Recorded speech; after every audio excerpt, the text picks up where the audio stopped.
Hello guys, welcome back to my channel. स्वागत छ साथीहरु हजुरहरुलाई मेरो YouTube च्यानलमा।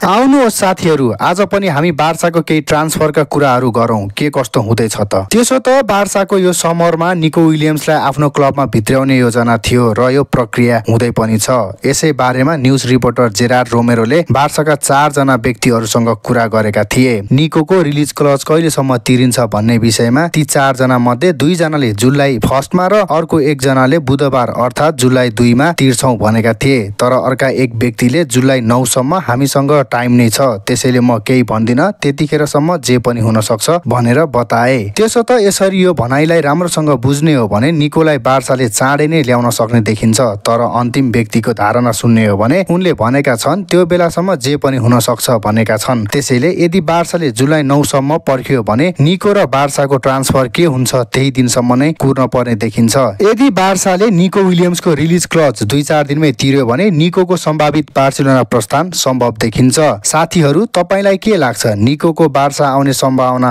अझै छ त? अब जोडौं बार्साका किपर सिजेस्नीको कुरा। सिजेस्नीलाई बार्साले उनी फ्री एजेन्ट भए पनि उनले बार्सासँग 2027 सम्मको लागि कन्ट्र्याक्ट एग्री गरिसकेका छन् भनेर स्पष्ट पारेको छ। अफिसियली केही पेपरहरुमा अन्तिम रूपमा साइन हुन बाँकी छ भनेर बताएका छन्। बार्सिलोनाले सिजेस्नीलाई आफ्नो फ्युचर प्लानमा एउटा पार्ट बन्न सक्ने लक्ष्य राखेको छ। त्यसो त गए सिजन सिजेस्नीले बार्साबाट निकै प्रभावकारी प्रदर्शन गरेका थिए भने आफ्नो टिम च्याम्पियन्स लिगको सेमी फाइनलबाट बाहिरिए पनि डोमेस्टिक ट्रेबल ट्रफी उठाउन ठूलो भूमिका खेलेका थिए। त्यो कारणले पनि बार्सिलोनाले सिजेस्नीलाई आफ्नो भविष्यको उत्कृष्ट अङ्ग बनाएर क्लबमै राख्न खोजेको जस्तो पनि देखिन्छ। यसै समरमा भित्र्याएको जोआन गार्सियालाई पहिलो तथा सिजेस्नीलाई वैकल्पिक खेलाडीको रूपमा बार्साले खेलाउन सक्ने देखिन्छ।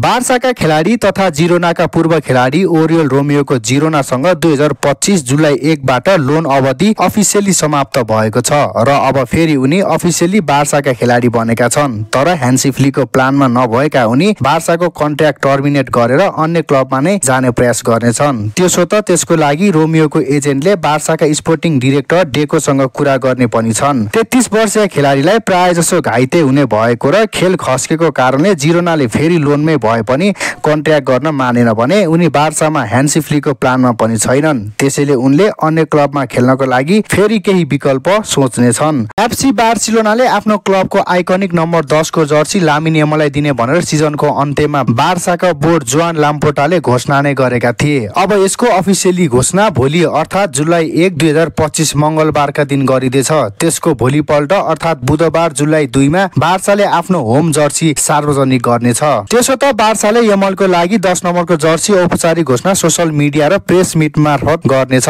बार्साले जुलाई 13 मा ठूलो कार्यक्रम पनि राख्नेछ। त्यो कार्यक्रम भने यामालको जन्मदिनको लागि भनेर विशेष आयोजना गर्न लागेको हो। अर्थात त्यो दिन यामालको 18औं जन्मदिन हो भने बार्साको प्री सिजन ट्रेनिङको पहिलो दिन पनि हो। बार्साको 10 नम्बर जर्सी सधैं विशेष र महत्त्वपूर्ण छ, किनभने यो जर्सी बार्सामा छँदा अहिलेका सर्वकालीन खेलाडी लियोनल मेस्सी, आफ्नो समयका निकै उत्कृष्ट र लेजेन्ड खेलाडी रोनाल्डिनो र आफ्नो हातलाई ह्यान्ड अफ गड भन्ने महान खेलाडी डिएगो म्याराडोना जस्ता खेलाडीले लगाएर खेलिसकेका छन्। त्यसैले बार्साको आइकनिक नम्बर 10 को जर्सीको महत्त्व बार्सामा सधैं उच्च र महान छ। त्यसो त क्लबले लामिन यामाललाई पनि भविष्यको फ्रेन्चाइज स्टारको रूपमा हेरेको छ। त्यसैले उनलाई दीर्घकालीन सम्झौता गर्न तथा नम्बर 10 को जर्सी दिने रणनीति सोचेको हो। नम्बर 10 को यो जर्सी यस अगाडि आन्सु फातीले लगाउने गर्थे, तर उनले उक्त जर्सीलाई न्याय दिन नसकेको भनेर बार्सा फ्यानहरुले उनको निकै आलोचना गरे भने अब उनी मोनाको जाने तयारी गरेसँगै नम्बर 10 को जर्सीलाई केही हल्का बनाउने उद्देश्यले यो नम्बर लामिन यामाललाई बार्साले दिँदैछ। त्यसो त के यामालले यो महान र प्रतिष्ठित नम्बर 10 को गरिमालाई भविष्यमा जोगाउन सक्लान् त? त्यसो त यो यामालको लागि एउटा ठूलो चुनौती हो भने बार्सा इतिहासको आइकनिक नम्बर 10 को साख जोगाउन यामाललाई अवसर पनि हो। साथीहरु, आजको लागि यति नै। बाँकी कुरा अर्को भिडियोमा ल्याउने छु। त्यतिन्जेलको लागि मलाई बिदा दिनुहोस्। नमस्कार।